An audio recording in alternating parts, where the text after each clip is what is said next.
What is up, YouTube? HPJ here. In today's video, we're going to be taking a nice flight. We're going to travel around the world. We're going to see all different aspects of the world. As this archetype that we're taking a look at focuses on, well, being birds. And what do birds love to do? See the world. As they prepare for their ongoing adventure across the planet, these beautiful birds, we know as the Floowandereeze, are preparing themselves the night before their long and frivolous journey across the world. The Floowandereeze are an archetype of water and wind attributed winged beast type monsters who circumvent one of Yu-Gi-Oh's oldest mechanics, the normal summon, and the extension of normal summons into tribute summons. The Floowandereeze themselves, in its name as it sounds, is a amalgamation of play of words, such as flew, which is the ability to fly, which is the wandering, and breeze, which becomes the these part of their name. So being able to fly and wander the world through the winds itself is definitely what this archetype itself takes akin to, as it does its normal summons and allows their winged beasts to fly and transform themselves into other winged beasts by tributing themselves to put others onto the board. The gimmick of the Floowandereeze definitely takes a toe to that, as this archetype sticks to nothing but normal summons, excluding all special summons, sacrificing them to extend their normal summon play. Now, the Floowandereeze themselves were released in the TCG OCG set Burst of Destiny and Battles of Chaos. This monster archetype definitely loves supporting winged beast monsters and have a couple of notoriable mentions in them. As we all know, Floowandereeze use two very powerful birds in their deck. One is the Miss Valley Apex Avian, who has the ability to omni-negate cards on the field once per chain, and Rise of the Mega Monarch, being able to tribute summon to bounce back cards from the field, the graveyard, and add them back into the hand or deck. The Floowandereeze themselves, in their amazing flight, definitely spark up a lot of things for winged beast archetypes and have been honestly one of the most competitive winged beast archetypes we've had in such a long time. We could include Bird Up, as Bird Up was an amalgamation of wind, water, of monster archetypes for winged beast, beast warrior, and beast type monsters. But that's kind of more so of, well, Tri-Brigade's thing. Floowandereeze just kept to themselves and, automatized the ability of being a winged beast with attitude. So why not have that attached to them? So we're going to go from there and actually take a look at all of the Floowandereeze cards and what birds these beautiful babies are actually based off of. So we're going to start off with Floowandereeze and Rabina. This is a level 1 water attribute winged beast type monster with 600 attack and 1200 defense. So, Floowandereeze Rabina has the effect that when this face-up card will leave the field, it is banished instead. You can use each of the following effects of this card's name once per turn. When this card is normal summoned, you can add one level 4 or lower winged beast type monster from your deck to your hand. Immediately after this effect resolves, you can normal summon one winged beast type monster. And if a winged beast monster is normal summoned while this card is banished, you can add it to your hand. For the remainder of the video, I will exclude the ability to banish itself from the field when it leaves. Banish itself when it leaves the field, and the ability to give the additional normal summon, as all of the low-level Floowandereeze monsters have that ability attached to them. So, for there, we're going to continue on and talk about which bird Floowandereeze Rabina is based off of. It's actually based off of the European robin. As you can tell through the artwork, robins are little cute birdies that, funny enough, have a small little perch of red under their neck. And these are still some of the cutest little birdies I've ever seen. So you can also tell that this is definitely the the bird that represents Europe, as we have Big Ben in its artwork, and showing that of course the European robin itself would come from anywhere else but Europe, right? Right. It's funny though, because I thought they would add more additions to it, but we'll take it from there. Alright, we're now going to move on and go into the next monster, which is Floowandereeze and Eaglin. This is a Level 1, when attribute Wingy Beast type monster with 800 attack, 1000 defense, and its effect trees. When this card is normal summoned, you can add one level 7 or higher for one Wingy Beast type monster from your deck to your hand. Floowandereeze Eaglin is based off the North American bird, the eagle, whose feathers on the top of it, around its face and head, are white, and the body of itself is brown, while its tail feathers are white. The eagle itself, or the bald eagle to be more precise, is known in many cultures to be a very spiritual bird, being the guidance of the ancestors, leading the spirits to safety and keeping them away from danger. While also in the same sense, I've heard eagles themselves be represented in many things as one of the head honchos of birds themselves. You're not no phoenix, sweetheart. Just keep that there. But the eagle itself in this artwork is very adorable, and in the background you can actually see cities and buildings, as well as beaches and sailboats. So it could definitely depend on which area of North America it could be based off of. It could take inspiration from Los Angeles, as the beautiful beaches and sails there, or it can take the city skylights of New York, and how New York Bay is full of beautiful sailboats as well. Floowandereeze Eaglin is one of the two searchers in the Floowandereeze archetype, as being able to search out for Wingy Beast monsters in the deck, similar to how Rabina can as well. We're going to move on from there to Floowandereeze in Stree. This level 1 water attribute Wingy Beast monster with 700 attack, 1000 defense has the ability that when normal summoned, you can target one card in either graveyard and banish it. Floowandereeze in Stree is based off of Africa and the savannah behind it, as the ostrich is the inspiration for this cute bird. The ostriches are known as heavy-bodied birds that have long necks, short heads, very long legs, and cannot fly. A relative to this is the emu, another bird that also is flightless. And while flightless birds tend to not be the most seen thing, you can tell in most games and even most RPGs that they do try to take references from flightless birds as being enemies, but also giving them some stability as well, for being very useful for travel. And I also mean this because of Final Fantasy and how the chocobo tends to be referenced from the tree. There's also the cockatrice in later designs, which also gets the influence from ostriches. And just sort of once you can see the savannah of Africa in the background, where ostriches actually roam. From there, we're going to go on into the next of the low-level Floowandereeze, and that is Floowandereeze in Toucan. So this level 1 wind attribute Wingy Beast monster with 500 attack and 1300 defense has the effect that you can target any Floowandereeze card that is banished and add it to your hand. The Toucan takes the place of the South American bird as the actual toucan, and the toucan itself is seen in the rainforest, and it's believed to see a city also in its artwork as well, in which some of the South American countries have beautiful rainforests, especially the Amazon. Now, the toucan itself and its ability is basically a recovery method. While ostrich banishes things to keep the graveyard full of monsters themselves and traps, toucan allows you to get back anything that you banished thanks to Stree's effect. Now that we've gone through all the low-level Floowandereeze, let's talk about some of these big birds. And we're going to start off with Floowandereeze in Impin. Floowandereeze in Impin is a level 10 wind attribute Wingy Beast type monster with 2700 attack and 1000 defense. When this card is tribute summoned, you can add one Floowandereeze spell or trap from your deck to your hand, and immediately after it resolves, you can normal summon one Wingy Beast type monster. While this card is tribute summoned and is in your monster zone, your opponent's monsters cannot activate their attack when they're special summoned in attack position. In addition to that, once a turn, you can activate this monster's effect by banishing one card from your hand before the damage calculation. When this card battles an opponent's monster, you can have the current attack and defense of that monster to the end of the turn. Floowandereeze in Impin is based off of the Emperor Penguin, the South no, the Antarctic bird.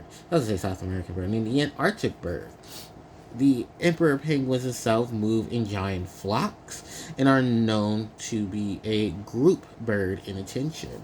Gotta say, I love me some Impin because Impin is just so cute and it's so adorable. If you ever watch March of the Penguins, then you know exactly why. So, Impin itself and the next monster we're going to talk about in just a minute are the highest level main deck winged beast monsters in the game. That's right. These two even outweigh out the monster known as Rise of the Storm Monarch for highest level winged beast monsters in the deck, and even have higher stats than Rise. Actually, has equal stats to Rise. I think Rise is only 100 more than Impin, but less than the next winged beast monster we'll talk about.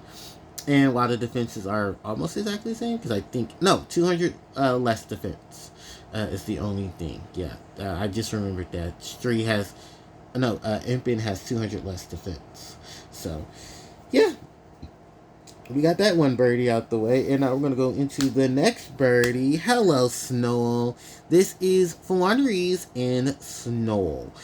This monster is also is a water attribute, level 10 winged beast type monster with 2,900 attack and 800 defense. Once a turn, while you control this tribute summon monster, you can conduct up to 3 normal summons this turn, not just one. When this card is tribute summoned in the tribute summon monsters in your main monster zone, if your monsters attack your opponent, monsters in defense position, you can inflict piercing battle damage to your opponent. Once per your opponent's turn, quick effect, you can banish 1 card from your hand to change all special summon monsters your opponent controls to face down position. Now, while this doesn't seem like much of a thing at first, Snow's ability is definitely here to help the deck out in terms of dealing with problematic monsters or monster setups, so that you guys don't have to deal with, massive exceeds or, the different effects of continuous abilities from monsters. All thanks to Snow's ability. And Snow and Impin in Tangent are actually really good to help out with each other, as Impin can reduce the attack of a monster that you're going to flip face up, that Snow flip face down, and being able to make sure that face up attack position monsters don't get their abilities, so that you don't have to deal with anything they would try to attempt to do. So it's a pretty safe bet that both Impin and Snow definitely were supposed to be used in Tangent. But as we can see later on when things were, set up, Impin tended to be more of the breakout star than Snow. Both Snow and Impin don't have a return from the banish effect, so you'll have to use someone like Toucan and Stree to help get them back into the hand if needed, or you'd have to run extra copies. It's also funny to note that these two are the highest level winged beast monsters in the main deck. So seeing both of them together definitely puts a nice big smile on my winged beast heart. Now, for the reference that this bird is, this is the Arctic area of the world, in which snow owls, who Floowandereeze Snow is based off of, is the reference that is being made here. So now that we've gone through all of the main deck monsters, let's go ahead and go into the spells and traps. Floowandereeze in the Magnificent map, known in the OCG as Floowandereeze in the Mysterious map. This field spell says that during your main phase, you can reveal one level 1 Floowandereeze monster in your hand, and then banish one Floowandereeze card with a different name from your deck. Then immediately after this card's effect resolves, you can normal summon the revealed monster. If your opponent normal summons a monster immediately after this card's effect resolves, you can normal summon one Floowandereeze monster. You can use each effect of Floowandereeze in the Magnificent map once per turn. So this is a map that you'll see later on in some of the cards' artwork, depicting the Floowandereeze and where they're going throughout the world. Seeing the different landmarks in it is actually an indication of the different birds that you'll see throughout their journey. Fun fact, those different icons that you see in the map are actually seen in the actual cards of the Floowandereeze monsters that we've seen. So all 6 of the Floowandereeze main deck monsters, their artwork does depict seeing them or some shape that you'll see in the map. The map itself is actually a really good field spell. It corresponds with normal summons and focuses straight on normal summoning and even interrupting a lot of your opponent's plays to normal summon some of your own monsters during your opponent's turn. We'll see a similar effect when we get into the trap cards. The next card up is Floowandereeze in the Advent of Adventure, known in the OCG as... Hold on one second.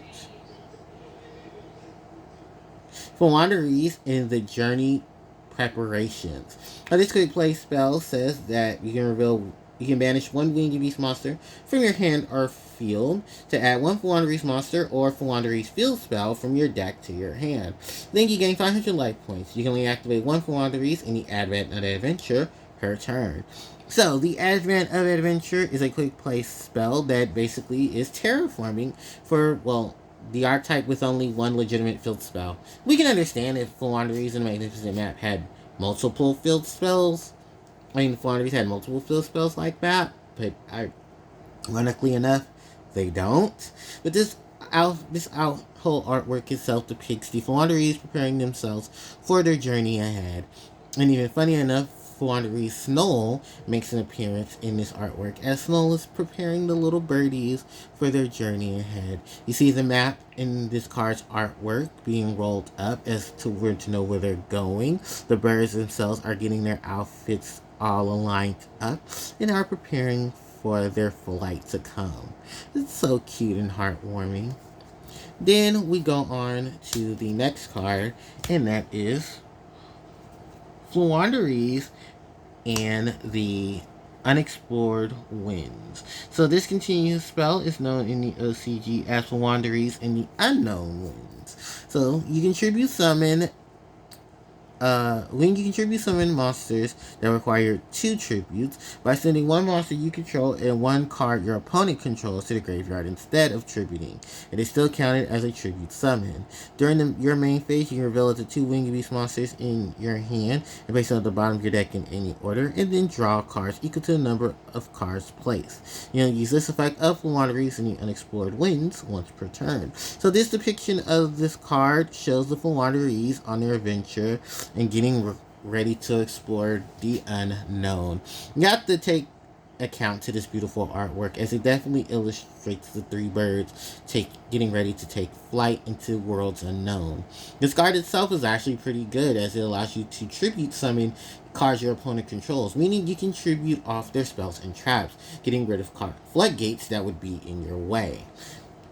Then we move on to the trap cards. We have Floowandereeze in the Dreaming Town. This is known in the OCG as Floowandereeze in the City of Dreams. So during the main phase, immediately after this card's effect resolves, normal summon one level 4 or lower winged beast monster. If you tribute summon a level 7 or higher monster while this card is in your graveyard, you can manage this card and then target all monsters your opponent controls to face down defense position. You can only use this effect of Floowandereeze in the Dreaming Town once per turn. Floowandereeze in the Dreaming Town is basically the little birdies as they are sleeping in the night sky. This artwork itself takes depictions of them in any town like any adventurer would, in getting a nice rest.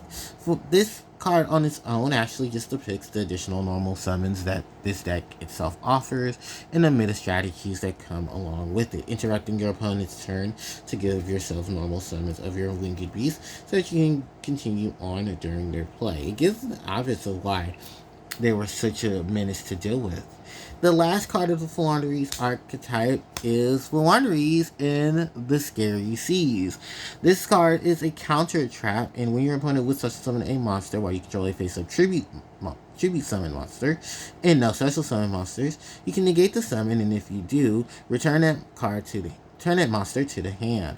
Also, for the rest of the turn, your opponent cannot special summon and can conduct up to 3 normal summons or sets this turn, not just one. You can only activate 1 Floowandereeze in the Scary Seas per turn, being a proactive counteract to special summons overall. Floowandereeze in the Scary Seas depicts the birds going through a nasty storm on their flight through the unknown worlds. This is the only counter trap that the Floowandereeze archetype has, and a very powerful one too that rarely sees play, but it definitely gives off the additional normal summons, which locks most decks into problems, as most of them tend to want to special summon.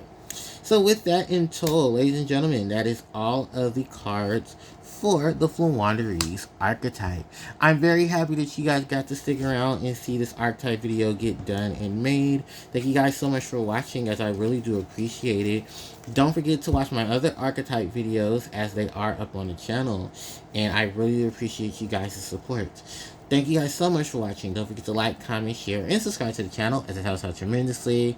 Hit the notification bell to be informed of when I upload more content to the channel. Social media links are in the description box below. And you guys can catch me next time. HJ signing out. Take care.